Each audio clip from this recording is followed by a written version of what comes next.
God's steadfast love is sacrificial. In verse 63 to 65, sa ato ang ibasa ganina, sa chapter 22, ingon niya, unya, ang mga tao nga nagbantay kang Hesus, mibiay-biay, o mibunog kaniya, o ilang gitabunan ang iyang mata, o gipangutana siya, tagnaa, kinsa ang misumbag kanimo, ug daghan ang mga pulong nga ilang gisulti, bato kaniya, sa pagpasipala kaniya. No? Grabe ang gugma sa Ginoo. Sacrificial. Tungod kay giantos niya tanan. Limang kadto. Gisumbag siya, gitabunan niyang mata bitaw, nakapiring siya nga wala siya makita, nya nay nisumbag sa iyaha niya, gipangutana rin siya nga. Tagnaa kasi nagsumbag nimo. Di ba murag insulto siya kay siguro una-una sa katong mga tawo nga nagpalibot siya nga. Ginoo man kakabalo juga kasi nagsumbag nimo. Sumot ang gihimo. And then naapay mga nadungog niya na mga sakit na mga pinulungan na nagpasipala kaniya. Bisag katong nagbitay na sa cross, imagine mo, mga pagtamay, mga pagbiay-biay.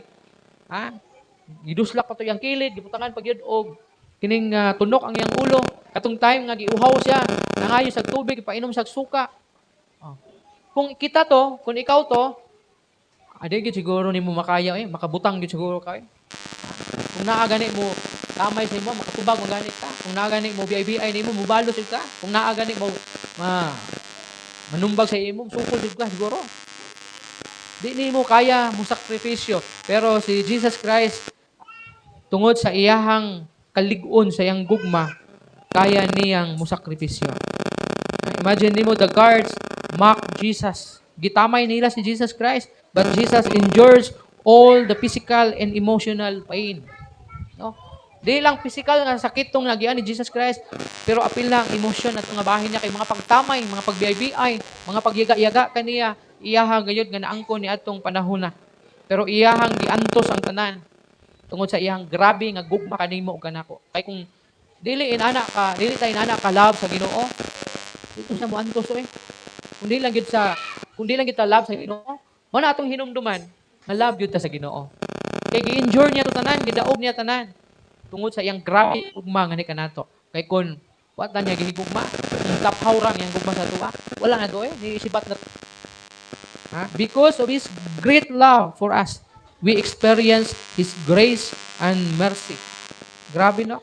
Tungod sa iyahang dako nga gugma nga ni kanato, atong nasinati ug naangkon gayod ang dako niyang grasya ug kaluoy. Pinaagi pinaagi sa grasya tungod sa inyong pagtuo kamo naluwas. Grabe ang grace sa Ginoo. Grabe ka graceful ang Ginoo. Bisan unsa nimo kadautan, bisan unsa nato ka buluyagon, bisan unsa atong gihimo nga dili makapahimaya sa Ginoo, but still gihigugma ta sa Ginoo. Ug ang iyang grace walay kinutuban nga ipakita nga ni kanato. In Romans chapter 5 verse 8 nag-ingon, but God demonstrate His own love for us in this, while we were still sinners, Christ died for us. In Lamentation chapter 3 verse 22 to 23, the steadfast love of the Lord never ceases. Ang lig-on nga gugma sa Ginoo dili gayud mahanaw. His mercies never come to an end. Ang iyang kaluoy walay katapusan. They are new every morning. Great is your faithfulness. Grabe ang gugma sa Ginoo. Bag-o kini adlaw-adlaw. Ug ang iyahang ug pagkadako sa iyahang pagkamatinud-anon ani kanato. So muna ang mensahe karon pagabihon nga nagahisgot may tungod sa lig-on nga gugma sa Ginoo. So pabilin kita diha sa Ginoo tungod kay ang gugma sa Ginoo nagapanalipod kanato, naghatag kanato kaluwasan ug nagsakripisyo tungod lang sa iyang dako nga gugma kanimo kanako kanatong tanan. So